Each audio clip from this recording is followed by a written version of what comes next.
नमस्कार, मी देवयानी गायकवाड. SP9 मराठीमध्ये आपलं स्वागत. पाहुयात आजच्या top 9 news. Modern English medium school व लिटिल नेमो school Phulewadi ring road Kolhapur यांच्या वतीने स्वातंत्र्य दिन मोठ्या उत्साहात साजरा करण्यात आला. यावेळी शाळेतील मुलांनी विविध सांस्कृतिक कलाकृतींचं सादरीकरण केलं. फुलेवाडी रिंग रोड कोल्हापूर येथील मॉडर्न इंग्लिश मीडियम स्कूल आणि लिटल नेमो स्कूल यांच्या वतीने स्वातंत्र्य दिन प्रमुख पाहुण्यांच्या उपस्थितीत मोठ्या उत्साहात संपन्न झाला. या स्कूलमधील विद्यार्थी आणि विद्यार्थिनी यांनी देशभक्तीपर गीते सादर केली. त्याचबरोबर समाजामध्ये चांगला संदेश जाईल अशा कार्यक्रमाचं सादरीकरणसुद्धा स्वातंत्र्य दिनाच्या निमित्ताने करण्यात आलं. लिटिल नेमो स्कूलच्या संस्थापक अध्यक्षा जेनिफर डिसूजा मॅडम यांनी या कार्यक्रमाचं सुंदर नियोजन केलं होतं. मुलांना त्यांनी या संदर्भात खूप छान मार्गदर्शन केलं होतं. या कार्यक्रमप्रसंगी प्रमुख पाहुण्यांचं सुद्धा मार्गदर्शन लाभलं. यावेळी कोल्हापूरचे एक्साईज डिपार्टमेंटचे भरारी पथक प्रमुख पोलीस इन्स्पेक्टर PR पाटील यांनी या शाळेबद्दल कौतुकाचे उद्गार काढले. त्याबरोबरच त्यांनी आजवर या शाळेनं केलेलं काम अत्यंत महत्त्वाचं असल्याचं मतसुद्धा व्यक्त केलं. हे काम पाहून मी भारावून गेलो असंही पाटील म्हणाले. संस्थेच्या संस्थापिका जेनिफर डिसूजा यांनी शून्यातून आपले अस्तित्व निर्माण केले, याबद्दल त्यांचे अभिनंदनसुद्धा सर्वांनी केले. मुलांच्या शैक्षणिक, कला, क्रीडा क्षेत्रात उल्लेखनीय कामगिरी केल्याच्या पार्श्वभूमीवर मुलांचे सुद्धा मनापासून कौतुक करण्यात आले. यावेळी SP9 मराठी या माध्यम समूहाचे व्यवस्थापकीय संचालक सागर पाटील यांनीही आपले मनोगत व्यक्त केले.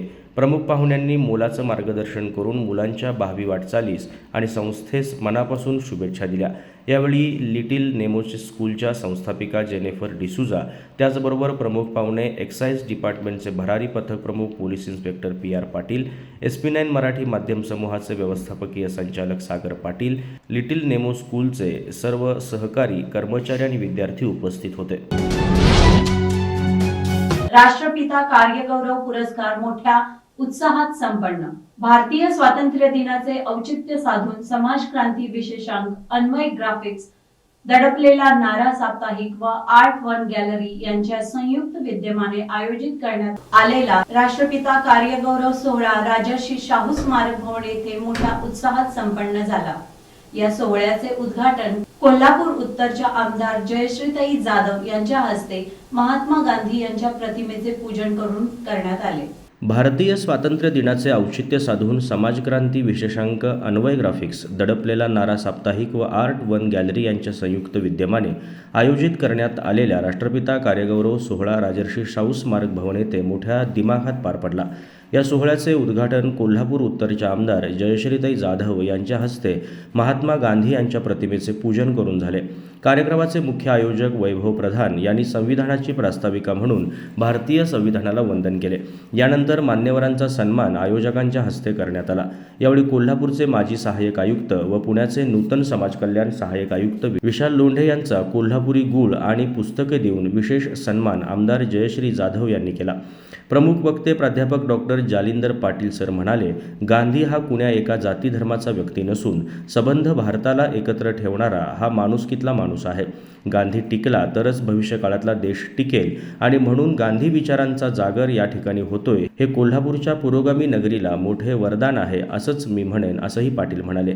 यानंतर डॉक्टर प्रवीण कोडोलीकर यांनी गांधींच्या कविता सादर केल्या. RPIचे जिल्हाध्यक्ष उत्तम कांबळे व SP9चे मॅनेजिंग डायरेक्टर सागर पाटील यांनी आपली मनोगते व्यक्त केली. उद्घाटनपर मनोगतात आयोजकांनी केलेलं कार्य अविरतपणे सुरू राहू दे अशा शुभेच्छा आमदार जयश्रीताई जाधव यांनी दिल्या. यानंतर पुरस्कार सोहळा संपन्न झाला.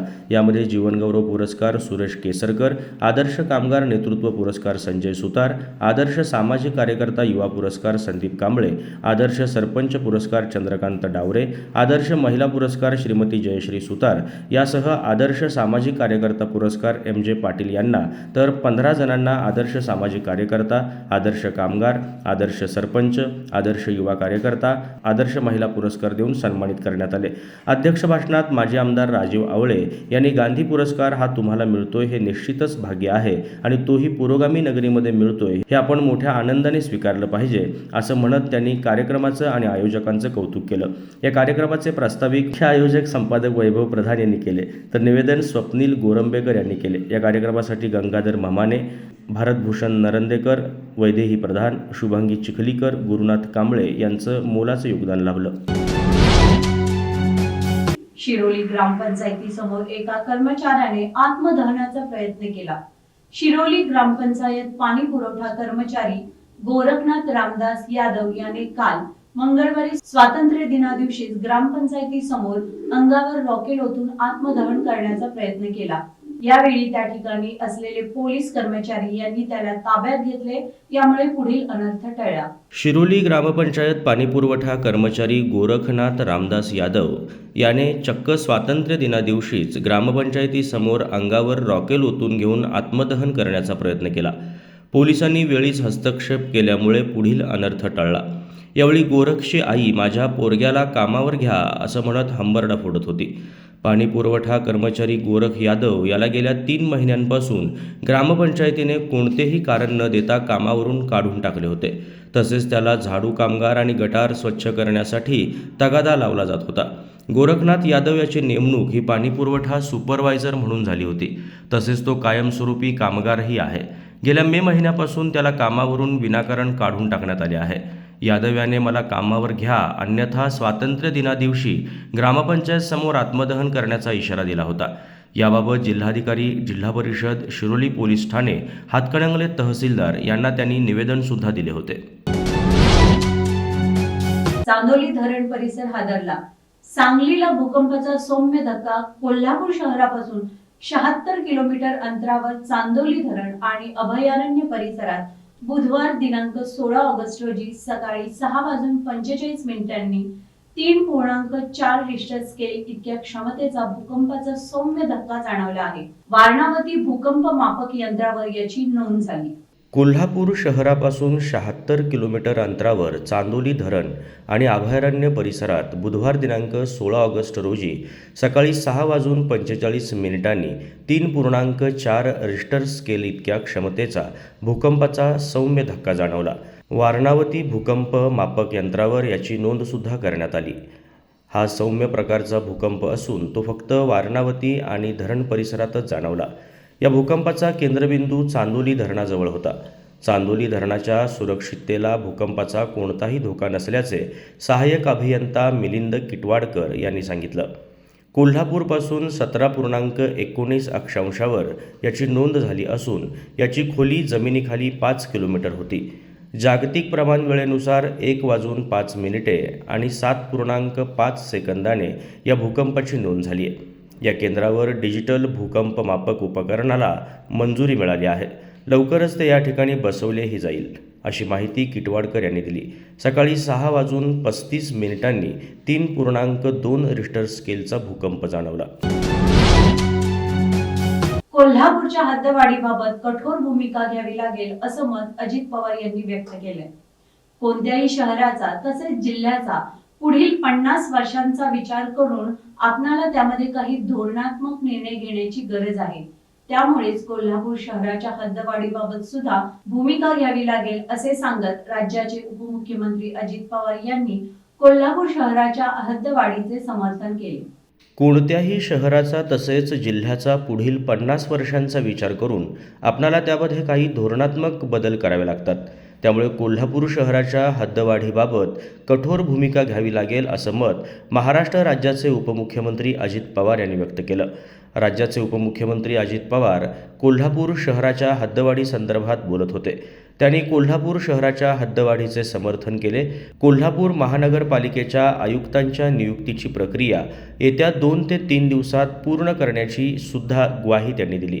स्वातंत्र्य दिनाच्या निमित्ताने जिल्हाधिकारी कार्यालयात आयोजित केलेल्या ध्वजारोहण समारंभासाठी उपमुख्यमंत्री अजित पवार कोल्हापुरात आले होते. ध्वजारोहण समारंभात तसेच नंतर झालेल्या पत्रकार परिषदेत त्यांनी कोल्हापूर शहराच्या हद्दवाढीबाबतची आपली व्यक्तिगत मते मांडली. भ्रष्टाचार विरोधात लढाई सुरूच राहणार. 2047 पर्यंत बलशाली भारताची उभारणी. पीएम नरेंद्र मोदी यांचं प्रतिपादन. सलग 10व्या वर्षी स्वातंत्र्य दिनानिमित्त लाल किल्ल्यावर देशाला संबोधित करताना पंतप्रधान मोदी यांनी सशक्त, भ्रष्टाचार मुक्त आणि विकसित देशाच्या निर्णयाचा वज्रनिर्धार व्यक्त केला. 2047 पर्यंत देशाला विकसित राष्ट्र म्हणून ओळख निर्माण करून द्यायची असून त्यासाठी प्रामाणिकपणा, पारदर्शकता आणि निष्पक्षपात या त्रिसूत्रीचा अवलंब करणे गरजेचे असल्याच्या मुद्द्यावर पंतप्रधानांनी भर दिला. पंतप्रधान नरेंद्र मोदी यांनी भ्रष्टाचार विरोधातली आपली लढाई सुरूच राहील. 2047 पर्यंत बलशाली भारताची आपण उभारणी करू, असं मनोगत काल लाल किल्ल्यावरून व्यक्त केलं. देशाला संबोधित करताना पंतप्रधान नरेंद्र मोदी यांनी सशक्त, भ्रष्टाचारमुक्त आणि विकसित देशाच्या निर्माणाचा वज्र निर्धार केला. 2047 पर्यंत देशाला विकसित राष्ट्र म्हणून ओळख निर्माण करून द्यायची असून त्यासाठी प्रामाणिकपणा, पारदर्शकता आणि निष्पक्षपातीपणा या त्रिसूत्रीचा अवलंब करणे गरजेचे असल्याच्या मुद्द्यावर पंतप्रधानांनी भर दिला. तसेच भ्रष्टाचार, घराणेशाही, लांगुल चालन या 3 वाईट प्रवृत्तींमुळे देशाचा विकास खोळंबला आहे असा दावाही त्यांनी केला. 140 कोटी देशवासियांना माझे कुटुंबीय असे संबोधत आपल्या 90 मिनिटांच्या भाषणात पंतप्रधान मोदी यांनी देशाच्या आजवरच्या वाटचालीचा आढावा घेतला. देशवासियांमध्ये एक मजबूत राष्ट्रनिर्मितीची पुरेपूर क्षमता असून केवळ भ्रष्टाचार, घराणेशाहीचे राजकारण आणि लांगुल चालन हे या मार्गावरील मुख्य अडथळे आहेत. गेल्या 75 वर्षात काही विकृती समाजात निर्माण झाल्या असून त्यांचा समूळ नायनाट करायचा असेल तर आपल्याला येत्या काळामध्ये जास्त कष्ट करावे लागतील, असंही पंतप्रधान म्हणाले. असे आंदोलन करा की जिथे गरज लागेल तिथे मला बोलवा, राज ठाकरेंचे आदेश निघाले. रस्ते बांधायला 15 वर्ष लागतात का? समृद्धी महामार्ग 4 वर्षात होतो. मग कोकणातले आमदार, खासदार काय करतायत? कोण बोलतंय गडकरींशी? काय करतायत हे लोक?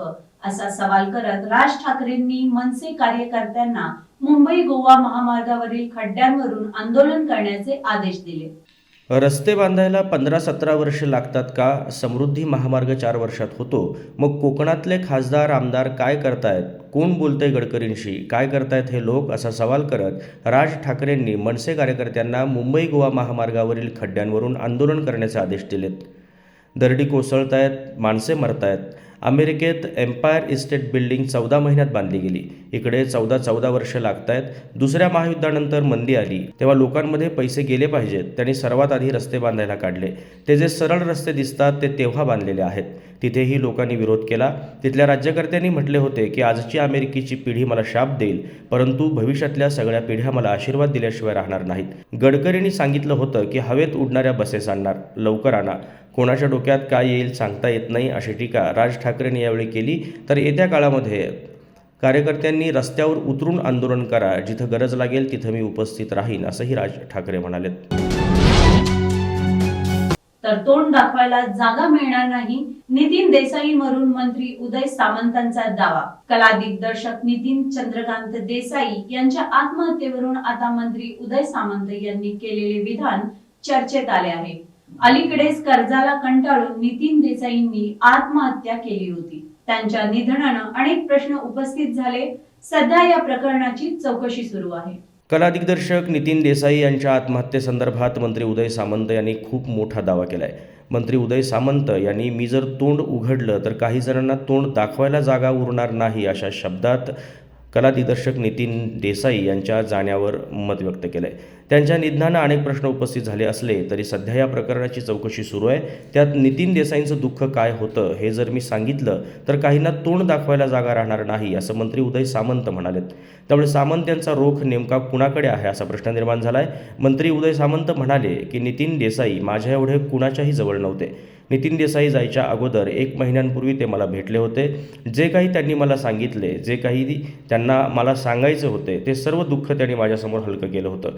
हे जर मी बाहेर काढलं तर काहींना रत्नागिरीत तोंड दाखवायला जागा उरणार नाही, असा घणाघात मंत्री उदय सामंत यांनी केलाय. बारामती शिरूर लोकसभा मतदारसंघासह सर्व जागा लढवण्याची काँग्रेसची तयारी. सर्वच पक्ष लोकसभा निवडणुकीची जय्यत तयारी करत आहेत. त्यामुळे येणारी निवडणूक रंगतदार होण्याची चित्र दिसत आहे. बारामती शिरूर लोकसभा मतदारसंघासह सर्व जागा लढवण्याची काँग्रेसनं तयारी दर्शवली आहे. आगामी लोकसभा निवडणुकीसाठी सर्वच पक्षांनी रणनीती आखण्यास सुरुवात केली आहे. महाराष्ट्रात महाविकास आघाडी विरुद्ध भाजपा अशी लढाई पाहायला मिळू शकते. परंतु तत्पूर्वी राजकीय घडामोडींमुळे मवियात तणावाची स्थिती आहे. त्यात काँग्रेसनं लोकसभा निवडणुकीसाठी सर्व जागा लढवण्याची तयारी दर्शवली. त्यात बारामती शिरूर लोकसभा मतदारसंघाचाही समावेश आहे. काँग्रेसने प्रत्येक नेत्यांना 2 मतदारसंघाची जबाबदारी दिली आहे. त्यात शिरूर बारामतीची जबाबदारी असलेले कुणाल पाटील यांनी सांगितलं की पुणे जिल्हा काँग्रेस कमिटीत शिरूर बारामती लोकसभा मतदारसंघाची आढावा बैठक घेण्यात आली. भाजप सरकारविषयी सर्वसामान्यांमध्ये जी नाराजी आहे ती कार्यकर्त्यांच्या माध्यमातून जाणवली. अनेक मुद्दे घेऊन भाजपने लोकांना खोटी आश्वासने दिली आहेत, वचने दिली आहेत आणि ती कधीही पूर्ण झाली नाहीत. 9 वर्षांनंतरही त्याची पूर्तता झाली नाही. त्यामुळं सर्वच लोकसभा निवडणुका काँग्रेस लढवणार असल्याचं मत सुद्धा कुणाल पाटील यांनी व्यक्त केलं. याबरोबरच आजच्या टॉप 9 न्यूज इथेच संपल्यात. पुन्हा भेटूया नवीन टॉप 9 न्यूज सह. तोपर्यंत पाहत रहा SP9 Marathi. Your time your news.